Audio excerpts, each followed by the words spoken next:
Baik, selamat malam Sobat Bitret dimanapun Anda berada.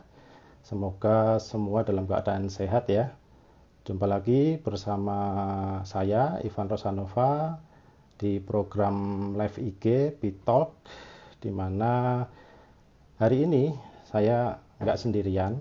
Nanti saya akan ditemani oleh Mas Aldi. Beliau adalah analis dari Stockpick.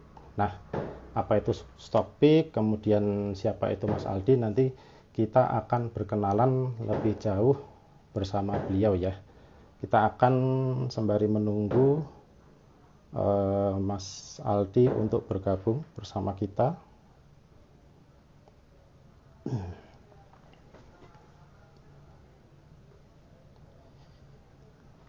Bagaimana hari ini tradingnya teman-teman? Apakah masih aman, masih menghasilkan cuan, atau sudah mulai wait and see terhadap kondisi market? Nanti mungkin kita juga akan sedikit ini ya mengulas sedikit mengenai pasar saham, kemudian memasuki bulan puasa Ramadan seperti itu. Kira-kira saham apa aja sih yang akan menarik untuk dipantau dan untuk dilirik seperti itu? Oke, mungkin kita coba sapa Mas Aldi dulu. Apakah sudah bisa bergabung bersama kita?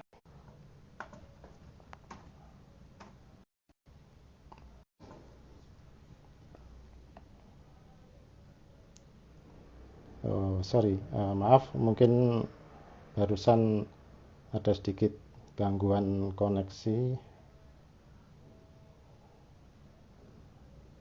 Oke, kita sambil menunggu apakah eh, Mas Aldi sudah bisa bergabung bersama kita malam ini.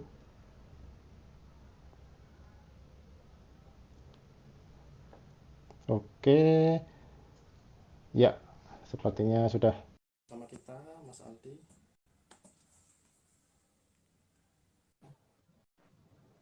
Oke, halo, halo Mas Halo, Ivan. ya, selamat malam Mas Aldi. Halo, selamat malam Mas Ivan. Suara saya terdengar jelas? Ya, jelas. Suara saya gimana, Mas? Halo, Ya, halo. selamat malam Mas Ivan. Selamat malam, Mas. Apakah suara saya sudah Suara terdengar? saya, suara saya jelas ya? Jelas, jelas sekali. Oke, Oke, ya, halo. udah nyambung Ya, ya berarti. Oke, selamat malam, Mas Aldi. Ya, ya, ini Sobat Bitret sudah bergabung bersama kita, Mas Aldi dari Stockpick. Beliau adalah analis ya, posisinya ya. Mas Aldi. Oke, analis. Hmm. Oke, mungkin silahkan boleh memperkenalkan diri dulu, Mas Aldi, kemudian latar belakangnya, atau mungkin hobi dan aktivitasnya sekarang lagi ngapain aja sih gitu. Silahkan, Mas. Pertama-tama saya mau sapa dulu nih teman-teman dari Bitrate. Selamat malam semuanya. Nah, sebenarnya nama saya Stefanus Renaldi, tapi bisa dipanggil Aldi nih. Nah, sekarang kesibukan saya sih sebagai analis di Stockpick. Saya juga sebagai independent stock trader dan investor. Dan saya juga aktif sharing materi tentang keuangan dan saham di TikTok. Jadi buat kalian Oke, yang mungkin ada TikTok ya, bisalah di follow. Nah, ya, sebenarnya silakan. untuk pengalaman saya sendiri di pasar modal tuh masih baru 2 tahun lah. Jadi ibaratnya masih anak kemarin sore. Mungkin dibanding dengan Mas Ivan yang jauh lebih senior gitu. Ya, tapi kita ini ya saling sharing lah yang baru belum tentu Ya, pengalamannya kurang gitu. Silakan, Mas. Dilanjutkan, Mas. oke. Sebenarnya untuk sekarang sendiri, saya juga aktif sebagai analisis topik dan mungkin beberapa teman juga nanya, kira apa sih itu topik gitu ya? Mungkin masih banyak yang Ya. belum tahu juga. Nah, kalau dari Stockpick sendiri sebenarnya itu adalah sebuah platform aplikasi untuk intip portofolio saham investor berpengalaman. Nah, jadi sistemnya adalah kita tuh bisa subscribe portofolio investor berpengalaman. Terus dari situ kita bisa tahu nih apa aja isi dari saham-saham pilihan investor berpengalaman ini. Dan juga salah satu fitur utamanya juga setelah kita subscribe, kita bisa tahu atau kita bisa mendapatkan notifikasi dari jual beli si investor berpengalaman ini. Nah, sebenarnya dari tujuannya itu sih, dari fitur utamanya itu, visi utamanya sih adalah untuk membuat komunitas saham ini menjadi lebih dekat dengan followernya. Nah, kenapa kita bisa bilang menjadi lebih dekat? Karena dengan adanya kita bisa fitur utamanya tadi, nah kita tuh komunitas saham dan followernya itu bisa menjadi followernya yang merupakan investor baru itu bisa melihat bagaimana strategi dari investor berpengalaman itu dalam melakukan timing jual beli saham. Dan tentunya hal ini akan sangat berpengaruh atau diharapkan sangat membantu bagi komunitas-komunitas saham, salah satunya seperti Bitrade ini, atau mungkin salah satu contoh yang lebih dekat lagi mungkin seperti Mas Ivan sebagai mentor di Bitrade ini bisa menjadi lebih dekat dengan komunitasnya. Itu. Oke. Apakah kemudian kalau untuk kita bisa share portofolio ya di situ ya, artinya ketika orang bisa melihat portofolio seseorang itu apakah orang tersebut harus yang sosok penting di pasar modal atau punya komunitas atau bisa orang ya mungkin siapapun bisa join untuk membuka apa portofolionya gitu Mas. Nah, untuk sekarang ini sifatnya adalah bebas dan siapapun bisa membukanya. Dan kenapa kita membebaskan? Karena at the end semua akan tercermin kembali kepada performa portofolionya pastinya, dan bagaimana orang tersebut bisa mengattract juga membuat komunitas-komunitas baru di Stockpick dengan keahliannya dalam menganalisa saham. Oh, berarti nanti mungkin bisa ini ya istilahnya kayak kalau kita lihat siapa yang portofolionya bagus, kemudian kita tandai, kita kasih like, kemudian reputasinya meningkat sehingga kita bisa membedakan mana yang portofolionya bisa dipercaya seperti itu, sama yang mungkin termasuk baru atau mungkin performanya kurang menarik, mungkin seperti itu ya Mas? Iya, kurang lebih seperti itu.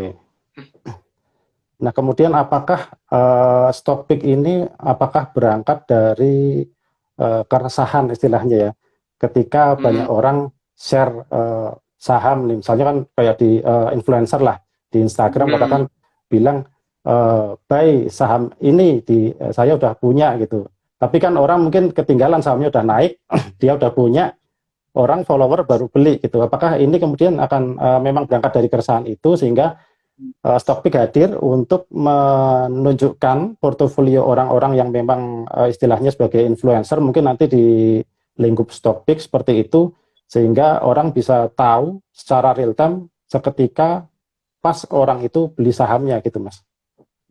Ya benar banget, layaknya seperti mungkin perusahaan startup pada biasanya ini memang berawal dari sebuah keresahan kami di mana melihat mungkin banyak beberapa influencer atau komunitas-komunitas saham di mana itu ada gap yang menurut saya itu gap yang belum ditutup gitu, yaitu gap sebenarnya gap di mana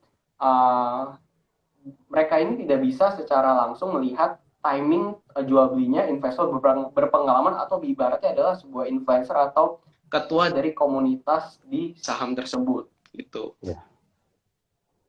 Ya, karena mungkin kita tahu dia udah punya, tapi kan nggak tahu kapan kaburnya gitu ya.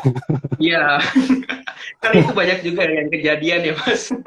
Iya, ya kan kita nggak tahu ya, kita tahunya dia share punya saham ini ABCD misalnya, kemudian kita baru beli, tahunya dia jual kan kita nggak tahu juga. Nah ini tentu menjadi solusi yang sangat menarik ya untuk Stockpick ini hadir, kemudian sebagai sebuah platform aplikasi yang bisa membantu teman-teman, tentu tidak hanya sekedar sharing tetapi juga learning ya, artinya ada fasilitas belajar juga di situ ya nanti. Iya. Kemudian dari Stockpick sendiri rencana pengembangan, kemudian aktivitas apa sih yang selama ini sedang gencar dilakukan mungkin untuk memperkenalkan diri ke masyarakat, khususnya masyarakat investor kita gitu Mas? Oke, Nah, sebenarnya untuk aplikasi dari Stockpick sendiri sekarang memang masih versi beta dan hanya baru bisa dilakukan dengan uang virtual. Jadi bagi mereka yang mendaftar di halo Mas Ivan, suara saya Ya, terdengar? terdengar Mas? Aman? Benar. Ya, Oke. silakan. Jadi saya lanjutkan. Jadi buat orang yang mendaftar di Stockpick, mereka akan dikasih uang virtual untuk melakukan aktivitas trading. Nah, kedepannya untuk pengembangannya kami sih mengharapkan dapat membuat tradingnya ini dapat menjadi dengan uang real gitu. Nah, tapi memang untuk sekarang tujuannya kami ini ingin mengenal bahwa ada loh aplikasi intip portofolio saham investor berpengalaman gitu. Oke, ya. Menarik ya. Nah, buat teman-teman ditunggu ini tanggal launchingnya kapan Mas kira-kira Mas? Untuk sekarang tanggal launchingnya masih konfidensial dan belum ada kelanjutan sih Oh, Mas. oke. Nanti jadi bisa Oke. ditunggu aja. Nah, buat teman-teman supaya nggak ketinggalan infonya bisa follow akun Stockpick ya. Nanti supaya nggak Ya, kelewatan momen ini launchingnya. Siapa tahu nanti ada promo atau segala macam informasi dari Stockpick bisa teman-teman dapatkan secara langsung, secara cepat seperti itu. oke. Nah, kemudian kita mungkin sekarang bisa mulai masuk ke pembahasan kita malam ini ya, Mas Aldi ya, di Ya. mana kita membahas tentang raih cuan jelang Ramadan. Nah, ini tentu kita akan mencari nih saham apa sih atau sektor apa sih yang menarik masuk ke kita kan udah masuk ke kuartal 2 ya besok ya. Ya. Seperti itu. Nah, kira-kira di kuartal 2 ini menyambut laporan keuangan kuartal 1, kemudian sepanjang perjalanan nanti sampai full ke semester 2 ini kira-kira saham apa yang berpotensi untuk mencatatkan pertumbuhan laba mungkin dari tahun kemarin, kemudian kita juga melihat prospeknya untuk memproyeksikan kira-kira sampai akhir tahun nanti perusahaan-perusahaan atau emiten-emiten mana yang kira-kira menarik untuk diikuti seperti itu. Nah, mungkin untuk tahun ini kan memang sudah mulai ada secercah harapan lah istilahnya seperti itu ya, karena rencananya pemerintah akan membuka untuk kesempatan untuk mudik seperti itu. Setelah 2 tahun kemarin 2020 ketika mulai pandemi, kemudian 2021 itu masyarakat masih kesulitan untuk melakukan perjalanan mudik seperti itu. Nah, kira-kira kita juga melihat ya dari sisi IHSG sendiri, investor asing juga masih cukup konsisten melakukan net buy seperti itu setiap hari dari hingga minggu inilah katakan seperti itu masih aktif mencatatkan net buy seperti itu. Nah, kira-kira ini pengaruhnya ke pasar modal akan seperti apa? Kemudian eh, sektor atau emiten apa aja sih yang diuntungkan menurut Mas Aldi? Silahkan Mas. Oke. Nah, oh, kalau dibahas dari IHSG dulu inflow asing sebenarnya ini sangat menarik sih menurut saya tuh kalau kita tarik tuh agak ke belakang itu justru dari pas mau perang Ukraina Rusia Rusia Ukraina itu justru waktu itu saya ingat banget retail tuh pada panic selling sampai IHSG itu sempat minus 2%. Tapi pas di closing Iya, justru tuh asing masuk banyak di situ. Nah, iya, pas closing asing masuk banyak sampai ditutup minus 1%. Dari minus 2% sampai 1%. Dan itu menariknya, itu berlanjut sampai sekarang. Dan asing itu nggak hanya memborong saham-saham tertentu, saham-saham small caps, tapi justru yang asing borong itu yang saya lihat itu sampai sekarang adalah hingga hari ini masih memborong saham-saham big caps, terutama big banks, telkom, lalu juga ada MTech, dan menariknya lagi menurut saya tuh di Big Bang bahkan year to date-nya aja kayak BRI sekarang year to date-nya bisa 16%, BNI year to date-nya 24%. Menurut saya kapan lagi bisa dapat ada cuan dari Big Bang iya. year to date belum sampai setahun 24% gitu. Nah, memang sih menurut saya dengan adanya semua indikasi ini asing yang masuk terus-terusan, terus memang mudik dibuka, terus ada lagi kita udah nggak perlu swab lagi untuk jalan-jalan ke luar negeri, itu pengaruh yang sangat positif ke IHSG. Soalnya udah tercermin dari teknikal aja, hari ini bahkan tembus new all time high lagi. Cuman memang saat closingnya cukup ditarik ke bawah sih. Nah, tapi itu menurut saya ada hal yang sangat positif kalau kita lihat dari tahun lalu. Menurut saya market yang tahun ini jauh lebih, awal tahun ini merupakan awal yang sangat baik dan cukup enak lah untuk meraih cuan di pasar modal. Nah, kalau saya sendiri yang pasti untuk emiten-emiten yang saya pilih, yang pertama pastinya banking. Yang menurut saya menarik banking, terutama banking ini di negara Indonesia adalah menjadi salah satu penggerak IHSG juga pastinya. Dan ya, dari banking ini saya tuh selalu menekankan dari tahun lalu kalau IHSG itu bullish kembali, minimal itu buat diversifikasi minimal punya satu core stock yaitu Big Bank. Soalnya Big Bank pasti naik kalau IHSG naik, dan emang year to date-nya banking ini emang sangat menggiurkan. Iya. Nah, dan untuk sektor yang kedua pastinya setelah banking ya komoditas. Apalagi kemarin ada perang Rusia Ukraina. Ibaratnya kalau komoditas ini adalah seperti jantungnya Indonesia lah. Indonesia sebagai salah satu negara dengan penghasil komoditas yang terbesar di dunia. Kalau saya sendiri, saya menyukai di batu bara dan CPO. Dan yang emiten ketiga yang saya suka itu adalah properti. Nah, properti ketika ekonomi pulih, kebiasaan masyarakat Indonesia itu suka belanja atau berinvestasi properti. Jadi menurut saya akan ada siklus yang mengarah ke properti. Dan yang keempat, kalau kita melihat adanya lebaran, pastinya sektor retail, apalagi saat pandemi kemarin sektor retail itu sangat terpuruk. Dan sektor retail ini ketika adanya lebaran Buddha boleh mudik, lalu kita bisa berpergian secara lebih leluasa sekarang tanpa swab test dan tanpa karantina, justru emiten retail ini sangat menarik juga untuk kita pantau. Bisa jadi ini adalah sebuah turnaround bagi emiten atau sektor retail juga, seperti MAPI, Era, Rals, dan lain sebagainya. Nah, kalau dari Mas Didit sendiri, kira-kira ngelihatnya gimana nih? Ya, kalau dari saya sendiri sepakat ya untuk tahun ini memang atau untuk memasuki bulan Ramadan ini salah satunya memang saham-saham dari retail seperti itu, saham-saham yang masuk mungkin kategori teman-teman tahu sekarang sektornya cyclical gitu ya. Untuk saham-saham retail seperti RALS, kemudian LPPF gitu.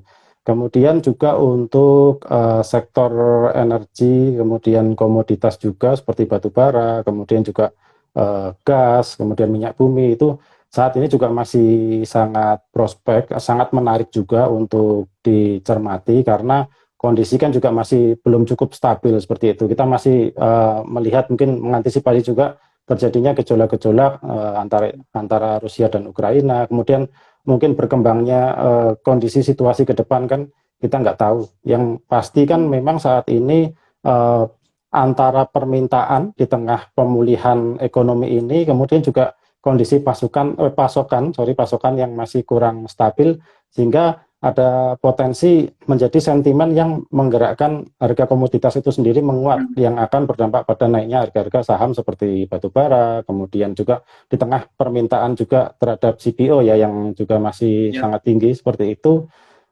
Tentu saham-saham ini akan layak untuk dilirik. Kemudian mungkin karena nanti sudah akan mulai masyarakat bisa mudik, tentu saham infrastruktur seperti Jasa Marga itu juga akan menarik untuk dicermati juga. Timingnya mungkin nanti teman-teman bisa cermati momentum kenaikannya kembali. Mungkin sekarang sedang bottoming seperti itu. Kalau saya perhatikan terakhir memang masih ada koreksi-koreksi minor lah. Dan harapannya mungkin nanti ada sentimen positif untuk saham-saham infrastruktur jalan tol seperti Jasa Marga. Kemudian juga mungkin beberapa saham telekomunikasi atau infrastruktur penunjang telekomunikasi seperti tower misalnya contohnya.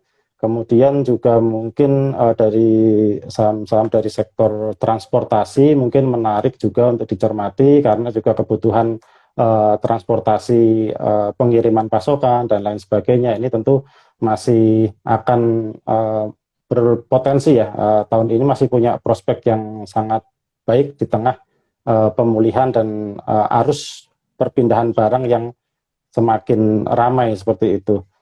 Ah, Hmm. mungkin kalau dari sini kita setelah berbicara tentang sektor-sektornya, kemudian saham-sahamnya, mungkin kalau dari Mas Aldi sendiri ada trik atau apa ya kira-kira saat ini yang sedang dilakukan apa sih untuk mengincar saham-saham yang dari sektor yang Mas Aldi sebutkan tadi? Oke.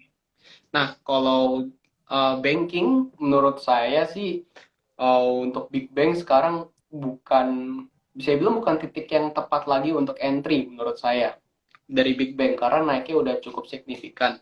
Oleh sebab itu saya sendiri sekarang ini lebih mengincar untuk masuk-masuk ke mini bank, terutama bank-bank kecil digital.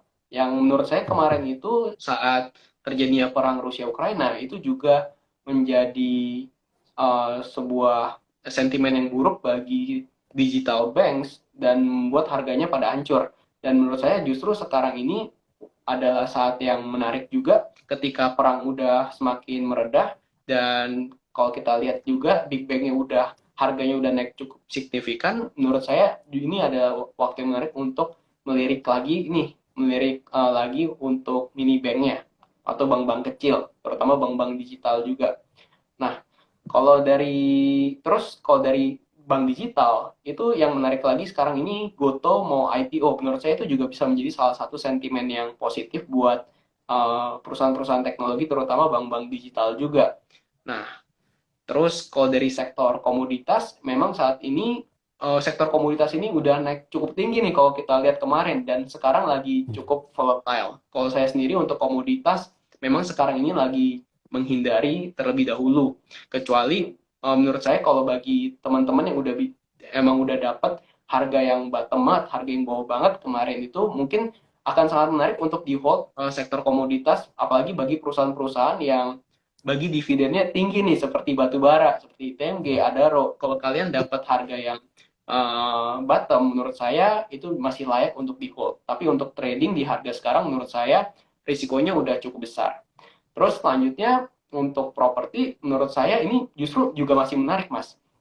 Soalnya properti ini gerakannya cukup lambat, cukup laggard. Jadi cocok Ya. banget buat mungkin buat beberapa orang yang suka dengan swing atau swing sabar gitu, yang agak panjang jangka waktu tradingnya.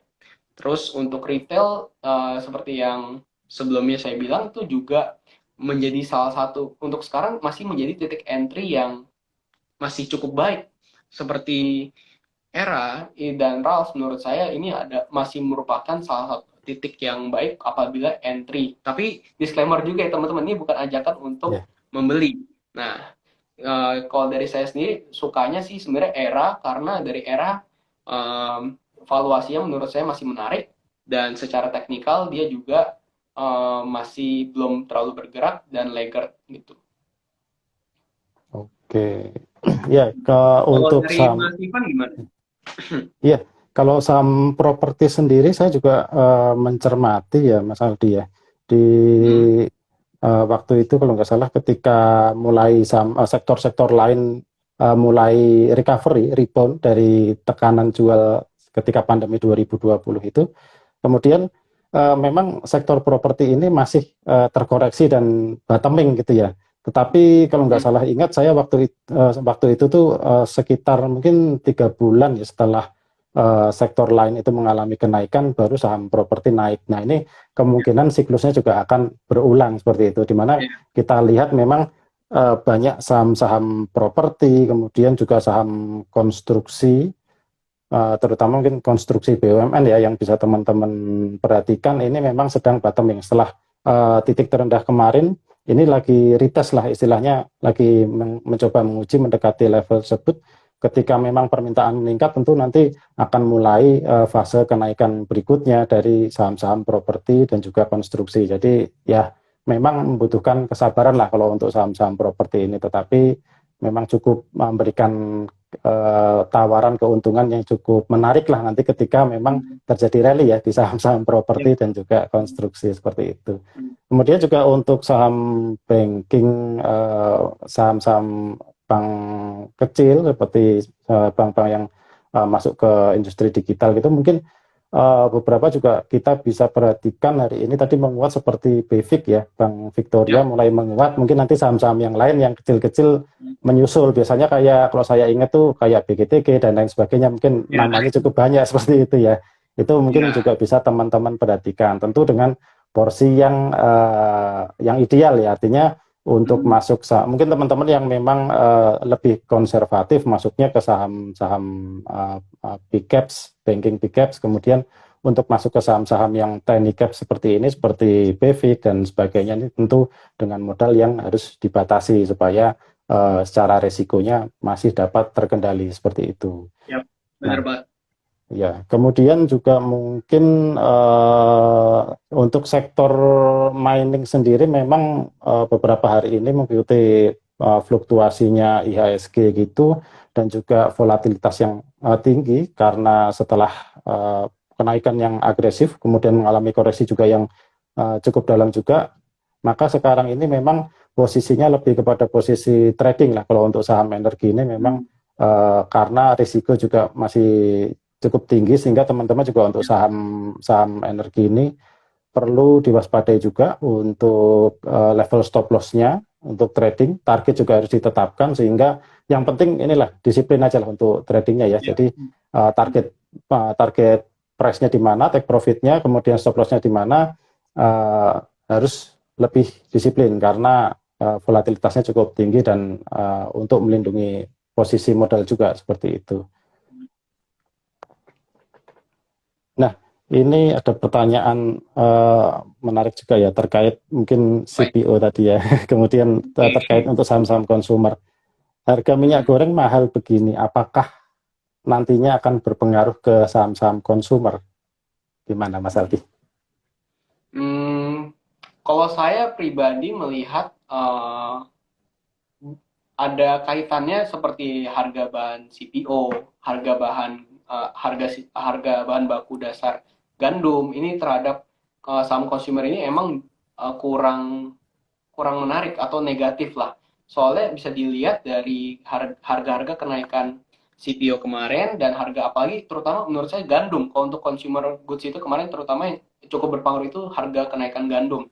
Itu sangat berpengaruh kepada perusahaan-perusahaan consumer. Soalnya perusahaan consumer itu pada dasarnya cost mereka dalam membuat sebuah produk itu adalah bahan-bahan komoditas dasar ini seperti CPO atau gandum dan lain sebagainya. Jadi apakah harga minyak goreng mahal akan nantinya akan berpengaruh kepada saham-saham consumer? Menurut saya akan berpengaruh dan secara negatif kecuali ketika mereka bisa menaikkan harganya dan pasar menerima dengan baik. Mungkin itu bisa menjadi sebuah solusi. Atau juga mungkin apabila saham-saham maaf maksudnya apabila harga CPO ini sudah mulai turun itu juga bisa menjadi cukup menarik. Dan kalau saya lihat sekarang ini justru consumer ini bisa menjadi turnaround karena dari harga CPO dan gandumnya sendiri udah mulai turun. Kelihatan dari kemarin, dari hari ini dan kemarin mungkin saham-saham consumer seperti Unilever juga udah mulai naik walaupun memang ada sentimen tersendiri mungkin dari saham-sahamnya. Cuman untuk saham-saham consumer lainnya juga menurut saya udah mulai bisa mungkin jadi dimasukkan ke watchlist karena harganya juga udah bottoming dan harga kita juga harus memerhatikan harganya juga nih. Kalau harganya turun kemungkinan menurut saya itu adalah sebuah sentimen yang positif untuk masuk ke saham consumer lagi. Nah kalau untuk menurut Mas Ivan gimana? Ya, kalau kita melihat dari ini ya, dari harga-harga komoditas seperti gandum, kemudian sawit gitu memang karena adanya keterbatasan pasokan, kemudian permintaan Ya. yang masih tinggi seperti itu kan memang kemarin harga akhirnya hambatan juga ya dari Ukraina sebagai pengekspor Iya. gandum terbesar dunia seperti itu. Tentu memang ketika permintaan mulai merangkak naik karena pemulihan ekonomi sudah jalan seperti itu secara global, maka ini akan menimbulkan keterbatasan pasokan seperti itu yang mengakibatkan harga menguat naik secara signifikan karena memang secara tidak relatif tidak terkendali lah seperti itu karena kan permintaan gila-gilaan seperti itu ya.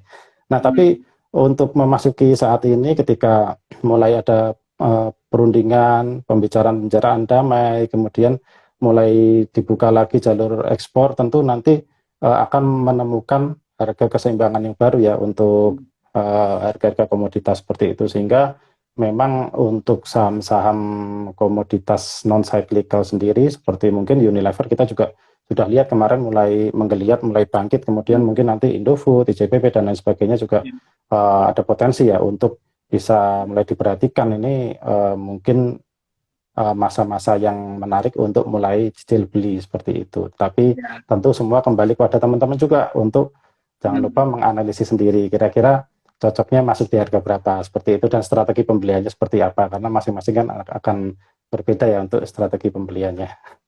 Nah Bener ini banget. ya. Kemudian terkait juga tadi Mas Aldi juga menyinggung mengenai kita akan menyambut IPO-nya Goto dan juga WIRG ya, di mana WIRG ini kalau nggak salah, tolong dikoreksi mungkin kalau salah, merupakan perusahaan pertama yang menggeluti bisnis metaverse ya, seperti itu. Dimana kan juga beberapa bank juga, kemudian UMKM juga sedang menjajaki untuk masuk ke dunia metaverse seperti itu. Mungkin UMKM kalau nggak salah kemarin Yelo dan apa itu ya, salah satu emiten yang bekerja sama untuk membawa UMKM masuk dunia metaverse seperti itu. Nah ini tentu akan menarik lagi untuk saham-saham sektor teknologi, karena kita lihat kemarin mungkin ketika sentimen atau euforia untuk saham-saham teknologi ini lagi tinggi-tingginya gitu, saham-saham teknologi memang pada naik, entah itu dari kinerja keuangannya seperti apa, kemudian secara valuasi mungkin juga sudah mahal, orang pun nggak lihat itu ya mungkin ya Mas Aldi, Iya. cenderung masih agresif melakukan pembelian, tapi kemudian ketika mulai turun akhirnya beberapa saham mungkin dari yang pernya ratusan sekarang sudah mulai kembali ke angka puluhan seperti itu. Mungkin beberapa saham juga mungkin dari sektor teknologi juga masih cukup menarik karena secara historisnya laporan keuangannya atau kinerja keuangannya juga masih stabil lah melewati masa pandemi kemarin 2020, seperti misalnya mungkin MTDL seperti itu, termasuk salah satu emiten yang cukup stabil, kuat untuk pendapatannya, kemudian laba bersihnya juga masih terlihat konsisten, sehingga harganya memang naik, namun koreksinya tidak terlalu signifikan ya, masih bisa kita katakan koreksinya masih relatif wajar seperti itu, dan karena memang sentimen sektoral yang memang kemarin sempat menurun, tapi kalau kita lihat saat ini memang saya melihat secara teknikal sudah mulai bottoming juga, koreksi sudah mulai terlihat melandai, mereda seperti itu, sehingga ada potensi juga menyambut IPO-nya WIRG dan juga Goto ini akan menarik kembali untuk saham-saham sektor teknologi ini mendapatkan angin segar juga untuk bergantian lah masuk ke fase ini ya, leading lagi ya seperti itu.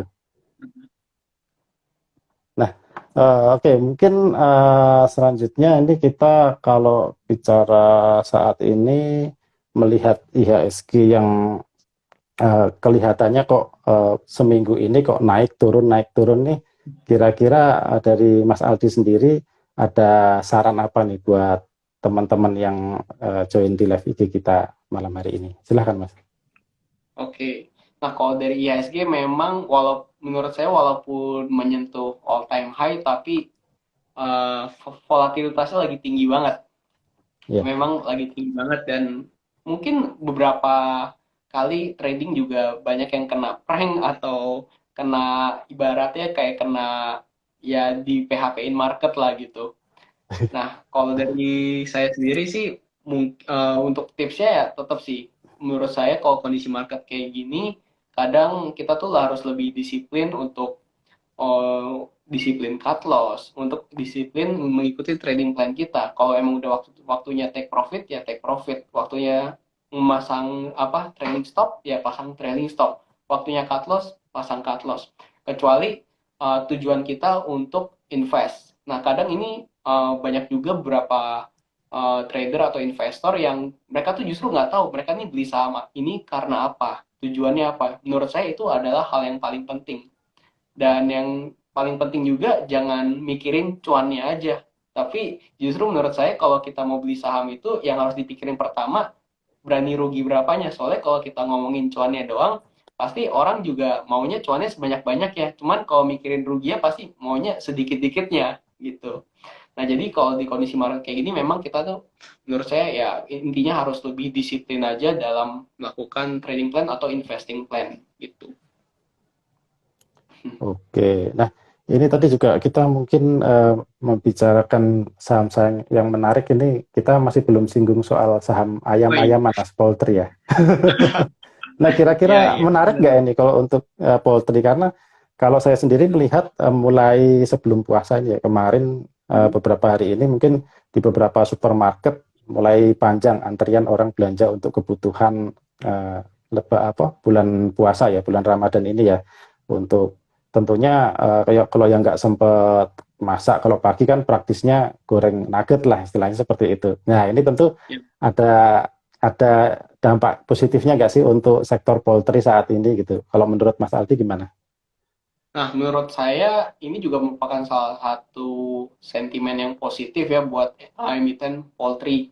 Cuman memang emiten poultry ini sifatnya ini menurut saya mirip dengan emiten retail seperti Era, Mapi yang gerakannya itu cukup lambat menurut saya.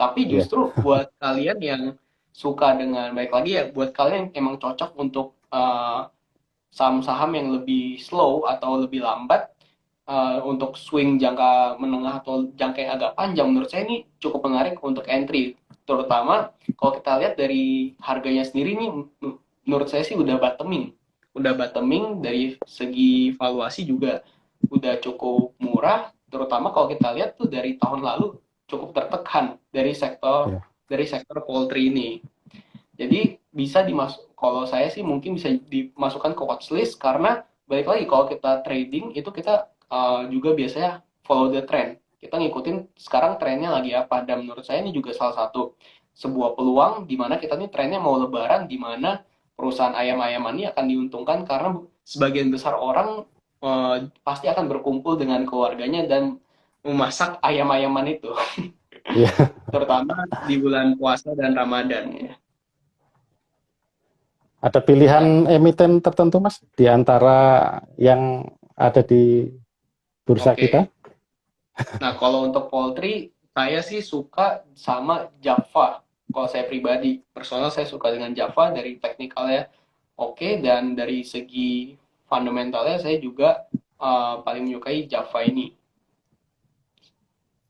Kalau dari Mas Ivan gimana nih? Kalau Nah, kira-kira Mas Ivan ngelirik juga nggak untuk emiten poultry ini? iya, kebetulan pilihannya juga sama ya. Kalau dari technical yang kelihatan lebih rapi, chartnya Java ya. Jadi memang Java. saat ini lagi konsolidasi bottoming gitu. Memang higher low-nya masih terbentuk, tetapi sekarang udah mulai menyempit dan ada potensi untuk Ya. rebound untuk tembus resistennya ya, resisten Hmm. trendline seperti itu. Ya. Hingga memang Java ini kalau saya sendiri menarik. Tapi mungkin Hmm. teman-teman ada yang suka cepin atau mungkin main, mungkin juga gitu kan. Silahkan itu pilihan masing-masing ya. Iya. Kita nggak mengarahkan untuk harus beli Java gitu. Iya. Ini bukan ajakan untuk membeli ya teman-teman. Iya, kita hanya Ya. menyampaikan minat kita ke saham apa Iya. gitu. Tapi selebihnya teman-teman harus menganalisis lagi, mungkin compare dari stock data comparison-nya, membandingkan antara data laporan keuangannya. Mungkin teman-teman melihat ada yang menarik dari sisi yang lain, mungkin untuk emiten yang lain itu tentu pilihan kembali ke teman-teman semua gitu. Nah, kemudian kalau kalau dari sektor infrastruktur itu, kalau Mas Hmm. Aldi sendiri punya pandangan apa? Tadi kan saya menyampaikan mengenai jasa marga yang berpotensi Oke. untuk meningkatkan pendapatan karena sudah ada rencana untuk mulai dibuka lagi untuk kesempatan untuk masyarakat melakukan perjalanan mudik seperti itu. Kira-kira seperti apa, Mas? Kalau dari Mas Aldi sendiri? Nah, kalau untuk sekarang saya sebenarnya belum memasukkan sektor infrastruktur ke watchlist, tapi menurut saya Oke. ini juga bisa menjadi salah satu yang menarik apabila saya melihatnya sih dari sisi pemulihan ekonomi dan dari sisi pembangunan ibu kota baru. Nah, menurut saya sektor infrastruktur ini akan jadi menarik apabila ekonomi pulih, di mana ini akan juga berhubungan sama sektor properti menurut saya. Ya. Infrastruktur akan membangun mulai membangun kembali pekerjaannya, dan juga berhubungan dengan pembangunan properti, dan juga akan sentimen yang positif ini akan ada pembangunan ibu kota baru, dan sektor infrastruktur ini juga kalau kita lihat secara teknikalnya sekarang sebenarnya menjadi salah satu titik yang menarik karena udah bottoming. Tapi kembali lagi saya sebenarnya belum menyentuh karena saya melihatnya ini kalau untuk infrastruktur dalam jangka pendek ini sepertinya belum gitu. Oke, berarti kalau kita bicara mengenai ibu kota negara, berarti kemungkinan kita masih melihat ke 2 tahun lagi ya, karena kan rencananya ibu kota negara Iya. baru mulai 2024 ya, gitu. Nah, setelah infrastruktur, kemudian juga properti, nah tentu yang berhubungan dengan ini kan industri semen ya. Nah ini, Hmm. kita juga melihat kan saham semen seperti mungkin SMGR itu sudah setahun dalam tren turun seperti itu. Nah, Iya. kira-kira ada harapan nggak ini Mas untuk saham-saham sektor saham-saham semen seperti itu? Hmm. Nah, saham semen ini kalau kita lihat bisa bilang kan musuh utamanya salah satunya adalah batu bara ya. Ya, Nah, batu bara kemarin tuh saham semen ini juga sangat terpuruk menurut saya gara-gara kenaikan batu bara yang gila banget.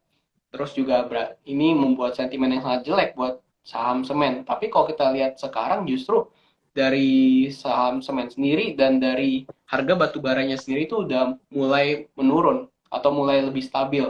Dan menurut saya ini juga bisa menjadi salah satu hal yang menarik buat saham semen ini, terutama SMGR. Nah, SMGR ini sebenarnya juga menjadi salah satu watchlist yang masuk ke watchlist saham saya karena menurut saya valuasinya sekarang ini masih murah dan secara teknikal juga sudah mulai bottoming. Gitu. Kalau dari Mas Ivan, apakah kalau Mas Ivan sendiri dari misalnya dari infrastruktur semen kira-kira paling suka yang mana? kalau saya sekarang mungkin lebih tertarik ke saham semen ya Mas, karena memang selain infrastruktur juga properti nanti kalau mulai bergerak tentu kan akan mengikuti gitu, biasanya Mhm.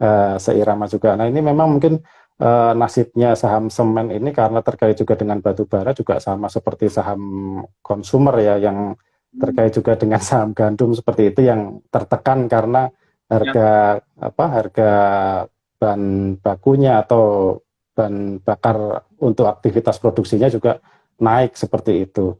Nah, selain saham semen, mungkin juga saham dari industri petrokimia ya, mungkin seperti Tekim dan juga Hmm. BRPT ya, seperti sorry, kalau untuk Tekim kan memang dari kertas ya, BRPT lah khususnya seperti itu. Nah ini Ya, TPIA BRP. juga kalau kita lihat kan sahamnya masih naik nih, masih naik. Nah Hmm. BRPT ini kan masih anteng, tapi biasanya kalau sekali rally memang menghasilkan keuntungan yang lumayan juga seperti itu. Beberapa Ya. saham mungkin masih tidur lah istilahnya ya, masih nunggu bangkit dari tidurnya seperti itu. Nah ini memang saham-saham yang terpengaruh sentimen kenaikan biaya produksi karena naiknya harga batu bara dan sebagainya ini, mulai ada harapan ketika harga batu bara dan bahan baku lainnya ini mencari titik keseimbangan baru dan mulai ada kecenderungan untuk kembali ke harga normalnya seperti itu. Ya, Nah, benar. ya kemudian kalau kita bicara untuk sektor properti juga, mungkin kalau untuk saat ini kan memang sentimennya masih, selain dari relaksasi untuk PPN, kemudian juga ada program tax amnesty seperti itu. Maka mungkin untuk kira-kira untuk semester atau untuk kuartal 2 ini atau baru nanti masuk semester 2 Mas, kira-kira properti menarik. Hmm. Nah, kalau saya pribadi untuk emiten properti saya udah masuk dari awal tahun justru. Oh, Saya ngelihat soalnya bottomingnya itu awal tahun udah sangat menarik gitu. Terlebih kan PPNBM untuk properti itu kan dari tahun lalu, dan saya yakin labanya itu pasti juga akan meningkat di kuartal 1 ini, terutama kalau emiten properti pilihan saya sih sekarang BSDE. oke. Nah, untuk BSDE laporan keuangannya baru keluar dan labanya itu naik 380%. Dan menurut saya ini juga menjadi salah satu hal yang menarik, di mana belum banyak orang yang melirik. Sampai sekarang menurut saya harganya masih menarik untuk dikoleksi buat invest yang mungkin menengah sampai jangka panjang. Soalnya properti ini emang gerakannya cukup lambat apabila kita kaitkan dengan saham-saham yang mini bank atau bank-bank digital gitu. Jadi ya cocok untuk invest gitu.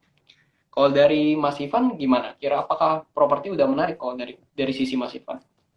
Ya, kalau untuk saat ini properti mungkin seperti BSDE, seperti yang Mas Aldi sampaikan, kemudian juga biasanya juga orang milih ke SMRA mungkin ya, kemudian ada saham-saham lain lah yang properti yang menarik juga, mungkin teman-teman juga punya pilihan masing-masing. Itu untuk saat ini memang level konsolidasinya memang sudah mulai terlihat dan lebih bisa terbaca lah, artinya untuk kita menerapkan strategi untuk mulai melakukan akumulasi saat ini memang cukup enak seperti itu, masuk ke secara bertahap ya, artinya kita masuk nggak harus sekali one hit langsung all in full gitu ya, artinya kita bisa masuk secara bertahap, dan ini memang untuk menunggu momentum kenaikannya butuh konfirmasi, mungkin secara teknikal kita bisa melihat. Dan ini juga berlaku juga untuk saham-saham mungkin seperti saham poultry tadi, seperti yang kita bahas ayam-ayaman juga.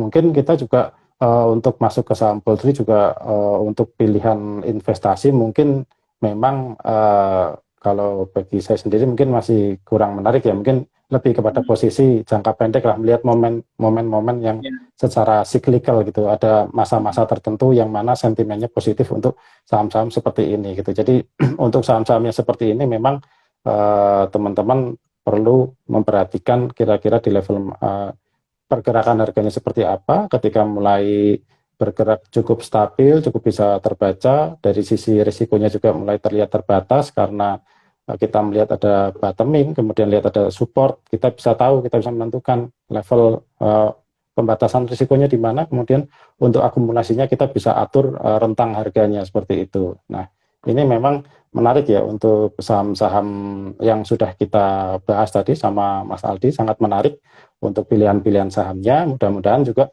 buat teman-teman bisa menjadi pencerahan, bisa menjadi apa ya, semacam informasi lah seperti itu untuk melihat memasuki Lebaran ini, kemudian sepanjang kuartal kedua, memasuki nanti untuk semester satunya kita lihat laporan keuangannya seperti apa. Nah, mungkin kalau dari sisi fundamentalnya laporan keuangan, mungkin Mas Aldi kan juga berkutat di laporan keuangan juga ya, melihat bagaimana emiten-emiten yang kinerjanya menarik gitu. Kira-kira di antara sektor-sektor yang sudah kita bahas tadi, ada nggak sih yang sepertinya untuk setidaknya sampai semester 1 ini nanti menarik atau prospeknya sangat bagus gitu Mas, silahkan Mas. Nah, kalau mungkin dari sektor-sektor tadi, properti atau retail atau poultry, di antara tiga itu yang menurut saya bisa menarik untuk di hold sampai cukup panjang mungkin, atau sampai setahun ini, yang fundamentalnya udah terbukti. Salah satunya adalah properti, menurut saya yang paling terbukti. Soalnya laporan keuangannya udah naik cukup signifikan. Kalau dari consumer goods, menurut saya untuk di hold masih sedikit kurang menarik, karena kalau kita lihat dari sisi pencetakan labanya belum ada kenaikan yang signifikan, atau justru malah stagnan dan menurun. Salah satunya mungkin ada Unilever yang kita tahu kasusnya itu labanya turun 5 tahun terakhir dan belum bisa mendapatkan posisi laba yang lebih baik dari sekarang gitu.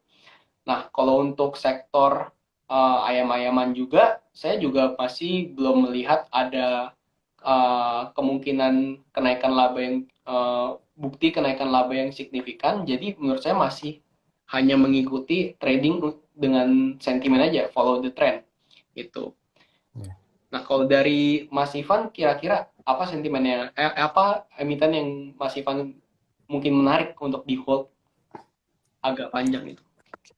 Kalau untuk agak panjang ya, mulai sekarang mungkin termasuk saham-saham yang memang masih mengalami penurunan karena mungkin untuk masuk ke fase pemulihan saat ini sedang progres lah seperti itu ya. Contohnya seperti Unilever ini sebetulnya karena sudah mengalami tekanan yang cukup besar. Kalau kita melihat juga dari laporan keuangan yang masih belum ada pembalikan momentum seperti itu, sebetulnya saham-saham seperti ini menarik. Cuman kita memang harus sangat bersabar gitu ya, masuknya secara akumulasi. Mungkin buat teman-teman yang melihat untuk jangka waktu yang lebih panjang, mungkin 3 sampai 5 tahun gitu, untuk mengharapkan adanya pemulihan kinerja keuangan, tentu saat ini adalah momen yang menarik karena perusahaan sebesar Unilever apakah akan terus-menerus mengalami posisi yang kurang menguntungkan dan tidak ada upaya untuk membalikkan posisi gitu ya, seperti itu, atau dengan langkah-langkah mungkin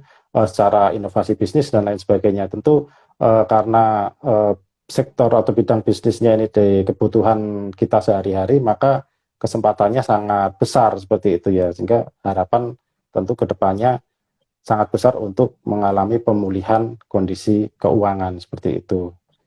Dan mungkin kalau untuk properti juga, karena kalau kita melihat untuk saham properti ini termasuk yang lagging, ketika nanti pemulihan ekonomi mulai terjadi, tentu untuk saham properti pun akan bisa kembali ke masa kejayaan ketika masyarakat sudah bisa secara leluasa mengatur keuangan, selain untuk kebutuhan konsumsi sehari-hari juga bisa untuk investasi, kemudian beli rumah, di mana kita juga ketahui kan generasi milenial membutuhkan rumah tempat tinggal, mereka yang baru menikah gitu mencari tempat hunian untuk menetap seperti itu, sehingga memang permintaan properti ini akan tetap tinggi dan akan kembali ke pemulihan atau mengalami pemulihan kembali ke posisi seperti sebelum pandemi seperti itu. Nah, ini nggak kerasa nih udah hampir 1 jam ini kita ngobrol ya Mas. Ya. Oke, terima kasih sekali ini buat Mas Aldi yang sudah bergabung bersama kita mewakili Stockpick. Dan mungkin untuk menutup live IG kita malam hari ini, ada tips atau sepatah dua patah kata pesan dari Mas Aldi secara pribadi maupun mewakili Stockpick mungkin buat teman-teman yang mengikuti live IG kita malam ini. Silakan. Oke, sebelumnya saya juga berterima kasih dulu atas undangannya pada Pak Mas Ivan nih.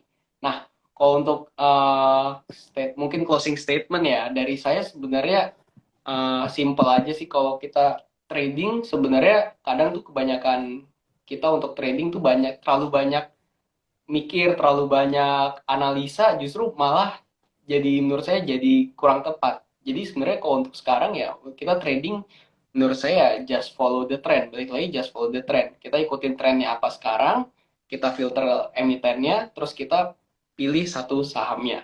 Sesimpel itu aja. Jadi kalau buat trading ya keep it simple aja lah gitu.